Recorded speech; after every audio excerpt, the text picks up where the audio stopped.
Well, hello there. It's been quite a while, but welcome back to another episode of Farming Simulator Mods. I'll be showcasing the best mods that have come out over the last couple of months. Let's get right into it, starting with a gameplay tweaking mod which makes life a heck of a lot easier, especially for fertilizing. So this is called the ES Limiter mod, and you might have noticed that you can only fertilize at 19 miles an hour when you're going really quickly, but there's no cruise control that enables you to go at 19 miles an hour. Right now we're at cruise control level 2, but with the ES Limiter mod installed, you can go ahead and press numpad plus, which enables you to speed up your cruise control settings. So after all, the perfect cruise control speed is 19 miles an hour, and that's what we want to go at. So you might not want to be juggling between the W and S keys trying to get to the perfect controlled speed. All you have to do is press numpad plus and off you go. My hand is off the keyboard and we're driving perfectly. So another mod that makes the life of a virtual farmer that much easier is called the iSpy 2013 mod. And what this does is, on the left you might have noticed there is a bit of text with a percentage sign, and that's just showing us how full this harvester is.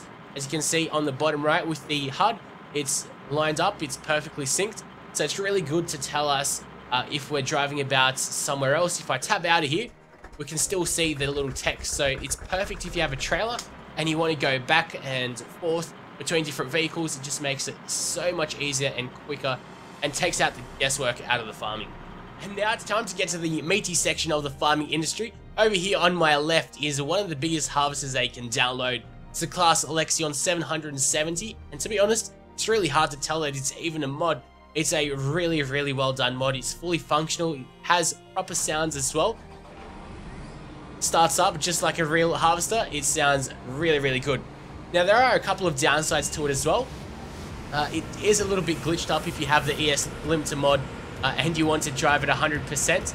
That could be a bit of a realism issue. You could drive as fast as you want really and keep on harvesting, as well as the capacity of the class is almost infinite.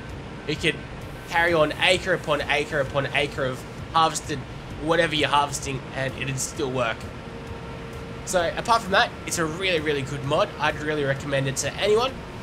Even if you're into the hardcore realism, it's still a really good mod. Now you may be thinking, Rob, what's a Krone Big M500 doing in a modding episode? This is already in the original game. Well yes, you would be correct, but what this mod does is it gives us a Big M500, but it also attaches a PTO shaft at the back. So it makes life a heck of a lot easier, especially if you have a forage wagon and you just want to be that much more efficient. So all now you have to do is reverse back into the Krone forager, and you'll have to attach the PTO shaft, and then hey presto, Bob's your uncle. There we go, we're connected. This can cut down so much time in grass cutting, it's unbelievable, and I'd really recommend it. The cost is exactly the same, so it's pretty much like a free mod.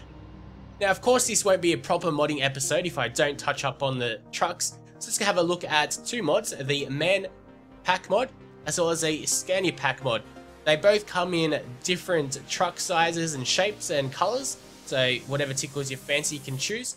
They both seem to be imported from Euro Truck Simulator as well, so it's kind of neat there is a bit of a crossover. This clearly has very high textured tires, they look really good. Sometimes on the Scania you have a little bit of weird discoloration from the shiny gloss. It is very shiny. The inside doesn't look the best as well, especially that chair. It looks like a silver metallic, but apart from that, it's quite decent, especially when it comes to functionality, because if we check the shop, all these man mods enable us to attach the trailer, the Agrotron trailer, right to the back without an attachment. So that's really good. It saves up a bit of money, and it's also neat to play with a proper truck. So for the last of the vehicles that put hair on your chest, we're looking at the Kirovets. You might have seen me driving this beauty around over the last couple of episodes. It is an officially endorsed mod as well, so you know it's going to be classy. It looks fantastic. The textures, especially from far away, they look really good.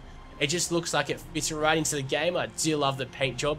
There's a bit of paint rusted off and it's just taken off as well.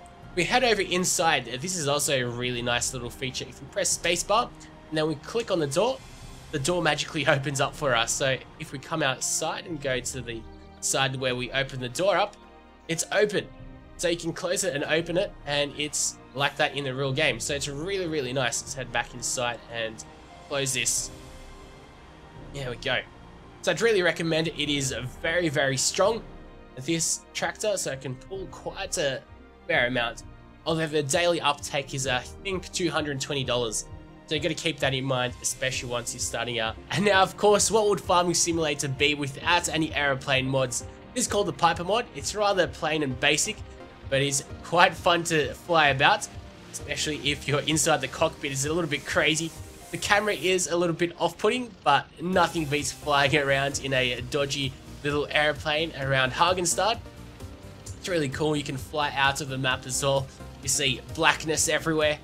But apart from that, it's really, really fun just to fly about. You can go crazy for hours and hours and hours as I'm having right now. In the meantime, let's go ahead and fly over to our next mod. Let's go and do that. Now, the next mod I did say I was going to include in a previous Let's Play episode, but unfortunately I didn't because I forgot about it. But it is a lot of fun as well. And it's a rather timely thing as well. Let's just jump out, see our aeroplane fall down gracefully, nose first. Alright. Now, of course, it was New Year's Day. Well, it is still New Year's Day today. Let's go ahead and launch some fireworks in celebration. There we go. So it is kind of neat. Let's go ahead and just tab out somewhere to some vehicles that are rather fast so we can have a nice view of the fireworks. There they are. So all in all, quite a fun little mod. Hopefully you have enjoyed this episode, and of course there'll be many more. Hopefully my voice won't be as weird. I am going through a bit of an flu right now, but until next time guys, I'll see you later.